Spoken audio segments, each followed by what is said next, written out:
السلام عليكم ورحمة الله وبركاته. ازيكم عاملين ايه؟ وحشتوني جدا جدا جدا. يا رب تكونوا بخير. انا طبعا عارفة ان انا متأخرة عليكم في موضوع الفيديوهات وكده، بس انتوا عارفين طبعا ان عندي بيبي صغير فهو اللي مأخرني. ما بعرفش في معظم الاوقات يعني اني اصور منه كده. يا ريت بقى قبل ما نبدأ الفيديو تعملوا لي لايك، ولو اول مرة تشرفيني في القناة يا ريت تعملي لي اشتراك. يلا بقى يا جماعة، ودعواتكم الحلوة بقى في الكومنتات. انا جايه لكم النهارده فيديو جديد تماما مختلف تماما عن محتوى القناه، بس هيعجبكم جدا وان شاء الله معظمكم هيستفاد منه باذن الله. يلا بقى نسمي الله ونصلي على الرسول ونبدا الفيديو بتاعنا. وان شاء الله هنعمل فيديوهات كتيره مع بعض الفتره اللي جايه بخصوص موضوع التوفير وازاي تمشي بيتك وكده. ولو انت لسه عروسه ولسه بقى ماسكه مصروف البيت ومش عارفه تعملي ايه وملبوخه، برضه هقولك تدبريها ازاي باذن الله. وباذن الله هخليكي تمشي بيتك لو باقل القليل ان شاء الله يعني. اول حاجه احنا هنعمل خطه ازاي تمشي بيتك بمثلا.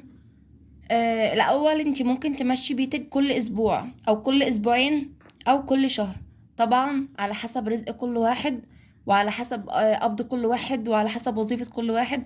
يعني مثلا في ناس ممكن تقضي ب1000، في ناس ممكن تقضي ب2، في ناس ممكن تقضي ب3. فانا هحاول باذن الله ان انا امشيكي باقل تكلفة ان شاء الله، وهخليكي كمان توفري من اقل مصروف باذن الله يعني. اول حاجة احنا هنحدد المبلغ. انتي اول حاجة بتعمليها بتحددي المبلغ.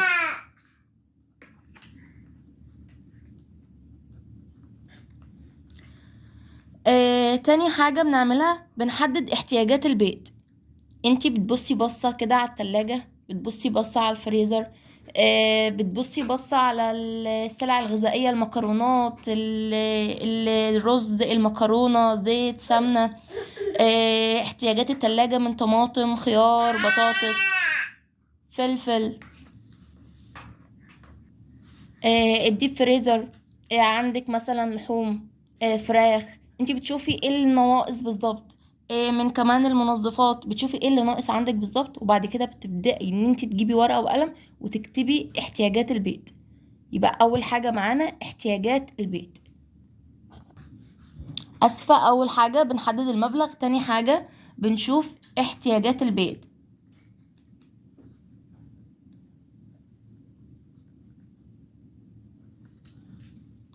معانا تالت حاجة لازم ننزل السوبر ماركت بالورقة اللي احنا كاتبينها علشان ما ننساش حاجة. انتي ممكن تنسي اولادك في البيت عادي، انما ما ينفعش تنسي الورقة.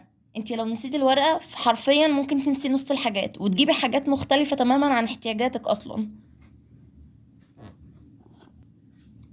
يبقى اول حاجة بنحدد المبلغ اللي هنشوف هنصرفه في خلال الاسبوع او خلال الفترة المعينة اللي احنا هنصرف فيها. احنا طبعا بنبقى عارفين كويس قيمة المبلغ اللي معانا، وعارفين احنا هنصرفه في ايه، وعارفين المبلغ اللي هيجي بعد كده قد ايه. تاني حاجة معانا احتياجات البيت.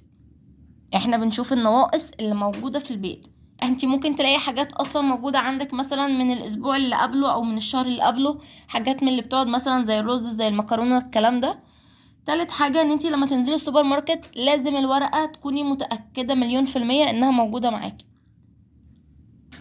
الطريقة دي معانا بإذن الله هتخليكي ازاي تعرفي تمشي احتياجات بيتك، ازاي تعرفي تستخدمي المصروف كويس، وكمان هخليكي توفري منها وتلبي رفاهيات تانية بإذن الله. انا اديتكم فكرة عن الفيديوهات بإذن الله اللي هتتعمل بعد كده. يا رب تكونوا استفدتوا، ويا رب الفيديوهات الجاية تستفادوا منها. ويا ريت ترفعوا الفيديو، وكل اللي بيحبوني وكل اللي بيدعموني يا ريت يشاركوا كمان الفيديو عشان يرفعوا محتواه ويستفادوا منه. اكيد هصور برضو طبخات وكده. بس انا حابة اشارك معاكم حاجة زي كده، ان انا مغيبش عليكم فترة طويلة، وفي نفس الوقت ان انا بفيد برضو الناس. انا عارفة ان في ناس ما بيعرفوش يمشوا بيوتهم كويس، وان المصروف بيجي في الاخر كده ويخستع منهم. فحابة ان انا افيدكم بحاجة زي كده. ويا ريت ترفعوا الفيديو علشان الكل يستفيد.